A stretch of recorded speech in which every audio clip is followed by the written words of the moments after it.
म्हणजे भाजीतलं मीठ, पहिलं विद्यापीठ आणि हक्काचं व्यासपीठ असते. आई म्हणजे फळातला गोडगर, कष्टाची भाकर आणि आयुष्याची साखर असते. आई म्हणजे नारळातलं पाणी, संतांची अमृतवाणी आणि साऱ्यांचीच कहाणी असते. आई म्हणजे नमस्कार, मी कुमारी रितिका प्रकाश पट्टे, इयत्ता 6वीची विद्यार्थिनी. विषय मांडते माझ्या आईची माझ्या जीवनातील भूमिका. आई प्रत्येकाच्या मनात घर करून असते. आई सर्व घराला जोडून ठेवणारा धागा असते. जेव्हा गाय हंबरून आपल्या वासराला चाटते तेव्हा आपले वात्सल्य दाखवते आणि त्या गाईच्या वात्सल्यामध्ये आपल्या आईचे वात्सल्य दिसून येते. आईविषयी तितकं कमीच आहे. आई आमच्या कुटुंबाचा एक आधारस्तंभ आहे. आपण कितीही मोठे झालो असलो तरी आईसाठी आपण लहानच असतो.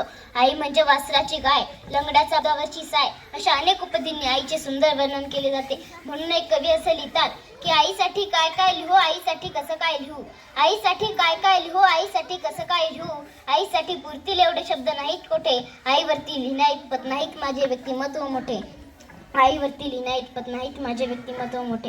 मित्रांनो, आई या शब्दाचा अर्थ तर आ म्हणजे आत्मा आणि म्हणजे ईश्वर, आणि या दोघांचा संगम म्हणजेच आई. एकदा एक मुलगा स्वामी विवेकानंदाकडे गेला. त्याने विवेकानंदांना प्रश्न विचारला की आयुष्यामध्ये आई आणि वडील तितकेच महत्त्वाचे, पण आईचेच पांग फेडता येत नाहीत, आईचेच ऋण फेडता येत नाहीत असं लोक म्हणतात.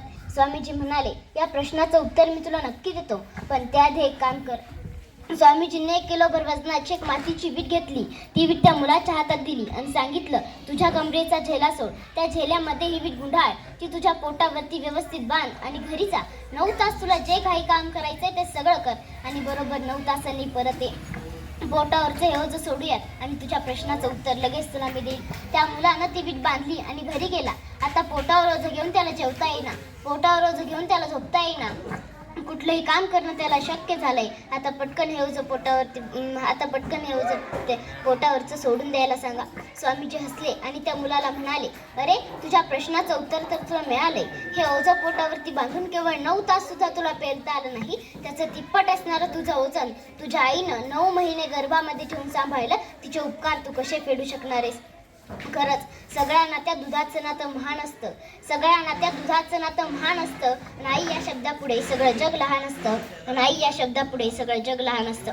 अहो, कोणत्याही लहान बालकाला जर ईश्वराने विचारलं की बाबा रे, पुढच्या जन्मात तुला नेमकी कशी आई पाहिजे, सांग, पुढच्या जन्मात तुला नेमकी कशी आई पाहिजे? ऐश्वर्यासारखी सुंदर आई पाहिजे, नीता अंबानीसारखी श्रीमंत आई पाहिजे, माधुरी दीक्षित सारखी छान नाचणारी आई पाहिजे, की लता विलींसारखी छान गाणारी आई पाहिजे? सांग, पुढच्या जन्मात तुला नेमकी कशी आई पाहिजे? ते लहान मूल सुद्धा त्या ऐश्वर्याला सांगेल, नको मला ऐश्वर्या, नको कोणी अंबानी, भले माझी आई पाजू दे मला पिठात मिसळून पाणी, पण तिच्या हातच्या पाण्यालाही अमृताची चव येते, तिच्या हातच्या पाण्यालाही अमृताची चव येते. लता दीदी असतील ग्रेट, पण मला माझ्या आईच्या अंगाईनच झोप येते, पण मला माझ्या आईच्या अंगाईनच झोप येते. शेवटी जाता जाता एवढेच बोलेल की बाप काढलास घराबाहेर दारात तरडते आई पण, बाप काढलास घराबाहेर दारात तरडते आई पण, नको त्याला रोज म्हणायलास तुमच्यासाठी काही पण. जरा तुझ्या माईचेही आठवून बघ दिवस, लेकाच्या पोटाला म्हणून तिने किती केलते नवस, इकून तिकून तिच्या नवसाला देव सुद्धा पावला, तुझ्यासारखा हिरा तिच्या बद्रामध्ये गावला. लहानपणी माय तुला शेतात न्यायची, तुला भूक लागू नये म्हणून तुला ऊन लागू नये म्हणून स्वतःच्या पदराची सावली धरून राहायची. तुला भूक लागल्यावर तू टायट्या रडायचास, माईचं दूध संपल्यावर तिचं रक्त सुद्धा ओढायचास. रक्त पिऊन पोचलास लेका त्या रक्ताची तरी ठेव जाण, पवित्र अशा मातेचा करू नको अपमान. आता फक्त एक कर, त्या दारातल्या मैला तेवढं घरात आण, किती दिवस जगणार आहे लेका झाडावरचं पिकलं पान. तू गोड धोड खा पण त्या म्हाताऱ्या मैला शिळी भाकर तरी वाढ, तू गोड धोड खा पण त्या म्हाताऱ्या मैला शिळी भाकर तरी वाढ.